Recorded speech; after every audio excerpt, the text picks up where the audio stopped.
Olá, eu sou Marcelo Antunes e esse é o TV Nike com mais um programa.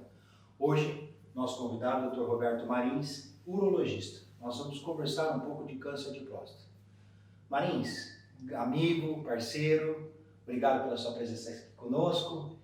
E eu gostaria que você desse alguma consideração inicial do que é o câncer de próstata, o que você entende. Obrigado.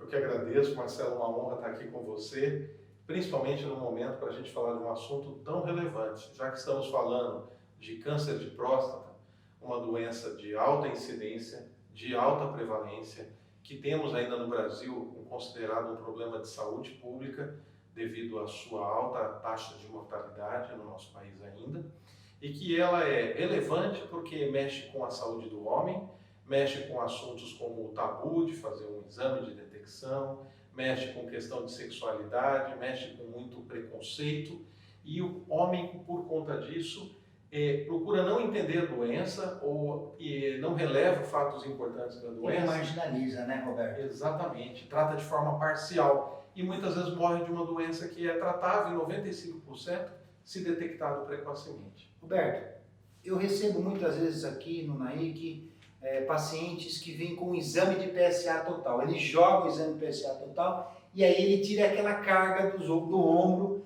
e fala, olha, fiz meu PSA, tô tudo bem. Falei, olha, meu amigo, não é bem assim, até porque o uso do PSA total, ou às vezes sua relação com o livre, dependendo da situação, ele não traz por si só sozinho diminuição de mortalidade. Você tem que estar associado com o exame físico e aí fechar tudo isso. O homem não pode ficar sossegado com o exame só do PSA. Perfeita colocação. A avaliação da rotina de detecção precoce do câncer de próstata, ela não envolve única e exclusivamente a coleta do PSA. Ele não te dá 100% de segurança. É necessário sim realizar o exame digital da próstata, que está envolto em todo o mito, em todo o preconceito. Gente, exame de próstata não tira a masculinidade de ninguém, não vicia, é prático, rápido e barato. Para um país como o nosso, onde o câncer de próstata é tratado como um problema de saúde pública, é importante se fazer esse exame para se complementar a análise do PSA. Senão você não está garantindo uma avaliação completa e fidedigna da sua saúde. E lembrando que o canal anal é uma mucosa. É uma mucosa onde você pode receber medicamentos, supositórios antitérmicos, você pode aferir temperatura. Então essa interpretação, essa questão que o homem mais velho tem que acabar esse tabu. A mucosa começa na cavidade oral e vai até o canal anal. Então passando por uma série de áreas. Então não tem por que ter esse mito de sofrer o exame digital. Eu acredito que isso não tem por que persistir. Mas ainda é um tabu, né, Roberto? E como é que você vê hoje a abordagem cirúrgica? Ela evoluiu, Roberto, nos últimos anos? Evoluiu bastante. Uma vez um paciente hoje diagnosticado com câncer de próstata, ele conta hoje com um recurso terapêutico muito maior do que de há 15, 20 anos atrás. Em termos de cirurgia, que era ainda uma condição, diferente da radioterapia e dos tratamentos quimioterápicos que avançaram bastante, a cirurgia permaneceu por muito tempo, sendo repetida desde os primórdios, lá quando idealizada pelo Patrick Walsh, que desenvolveu a prostatectomia radical. Hoje nós temos aí acopladas à tecnologia vigente, a prostatectomia robótica, que hoje já é praticada na nossa cidade, aí, com equipes já treinadas, habilitadas, onde o paciente consegue realizar uma cirurgia curativa com um índice de efeitos colaterais, efeitos adversos e principalmente de sequelas praticamente nulos. Olha que importante, você tem às vezes aversão ao exame digital, o exame físico, o paciente fica com aversão de fazer uma cirurgia, que hoje muitas vezes as sequelas são mínimas, e isso é por garantir a sua vida. Quer dizer, a vida ela não tem preço, não tem como você mensurar isso. E medidas básicas, lembrar por que o exame digital é importante junto com o PSA? Porque nós estamos num país continental. O próximo passo, um ultrassom para guiar uma biópsia, outros achados, são complementares à sua suspeita clínica. Então, a boa avaliação, e a avaliação deve ser anual, né, doutor Roberto? Exatamente, eu ia falar exatamente isso.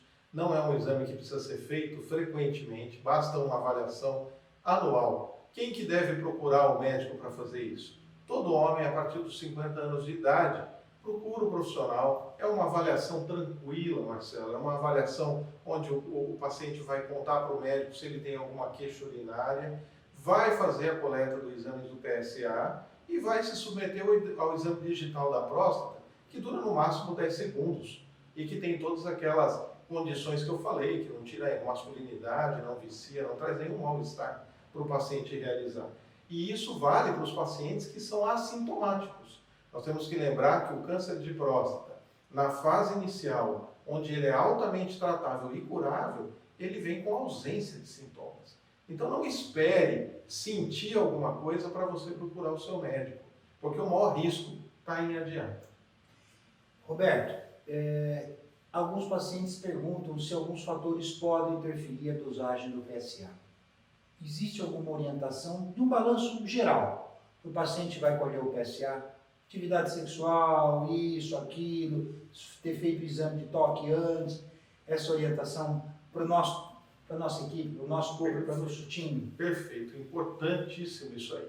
Uma vez que o PSA não é hoje considerado um exame ideal, né, um exame que tem uma alta sensibilidade e seja um exame específico, uma especificidade para o câncer, então existem algumas outras condições que alteram o PSA e que precisam ser consideradas na hora de fazer a sua coleta e a interpretação. Então nós sabemos, por exemplo, que qualquer manipulação prostática prévia à coleta pode provocar uma interpretação errada do PSA. Um exame de colonoscopia, aquele exame que faz a endoscopia pelo ânus, pelo reto, um exame de toque feito previamente, bicicletas por conta do selim da bicicleta, que pode estimular a região prostática, e simplesmente a ejaculação.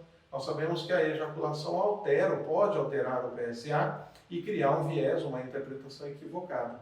Então é solicitado realmente que tudo isso seja evitado antes da coleta, para que a gente não tenha uma análise inadequada do resultado.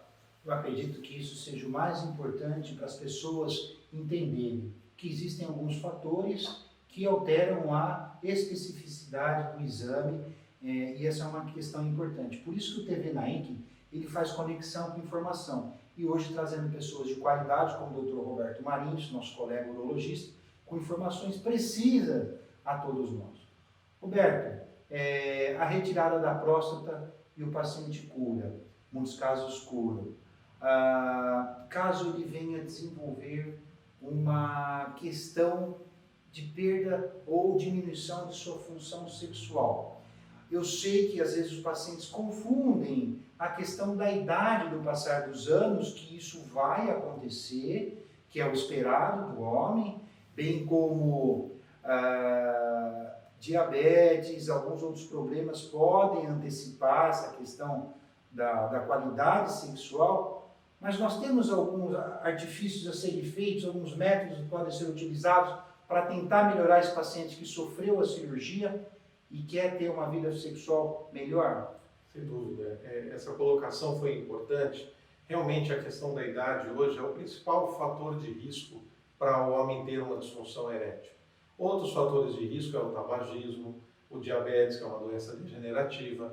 Então é importante lembrar que muitos pacientes, quando chegam na ocasião da cirurgia radical, eles já têm um certo grau de disfunção e que muitas vezes acabam atribuindo isso à cirurgia radical, mas ele já era previamente, já apresentava um certo grau de disfunção. Então isso tem que ser muito bem avaliado prévio à cirurgia, porque nem sempre ela é 100% a vilã dessa condição. A própria idade já é um fator de risco, né? A gente não consegue, aos 60 anos, ter uma vida sexual igual era aos 20 anos. E nós, urologistas, temos que saber colocar isso para o paciente, para saber qual é a expectativa dele. Agora, após a prostatectomia radical, existem sim muitas formas de você poder conduzir o paciente que fica com um certo grau de disfunção. Tanto tratamentos medicamentosos, quanto tratamentos cirúrgicos que podem devolver a ele a satisfação e a alegria de uma vida sexual saudável. Fazendo conexão com informação, hoje recebendo aqui o Dr. Roberto, Doutor Roberto, nós estamos chegando ao final aqui do nosso programa. Quem quiser fazer o like, deixar seus comentários, é importante para nós. Espero poder receber mais oportunidades, bater mais papo. Tem muita coisa para discutir. Urologia no homem, urologia na mulher também. E o que nós queremos trazer não são assuntos polêmicos, mas sim dúvidas, às vezes diárias, as pessoas têm e que precisam ser sanadas, precisam ser entendidas. Né? Isso que você colocou, Marcelo, é muito importante. Eu costumo falar isso às vezes nas entrevistas. Urologia na mulher. Tem muita gente que vai no meu consultório, vê mulheres na sala de espera e perguntam para mim, os homens, doutor, eu acho que tem algumas mulheres perdidas aí no seu consultório, porque estão no consultório do urologista, e acho que, falando em conexão de informação e tudo mais, o urologista, gente, não é o ginecologista do homem, nunca foi. A gente cuida das vias urinárias do homem e da mulher. Hoje a maioria dos meus pacientes, diga-se de passagem, são mulheres. Mulher tem cólica, mulher tem cistite, mulher tem doenças cancerosas em várias partes, bexiga, rim. Porém, o homem, como é acoplado à parte de reprodução, próstata, pênis, testículo, a gente acaba cuidando dessa questão também. Mas o urologista não é o ginecologista do homem. Interessante esse fato. Chegamos ao final de mais um programa. Agradeço, Roberto, pela sua presença e encerramos aqui. Obrigado.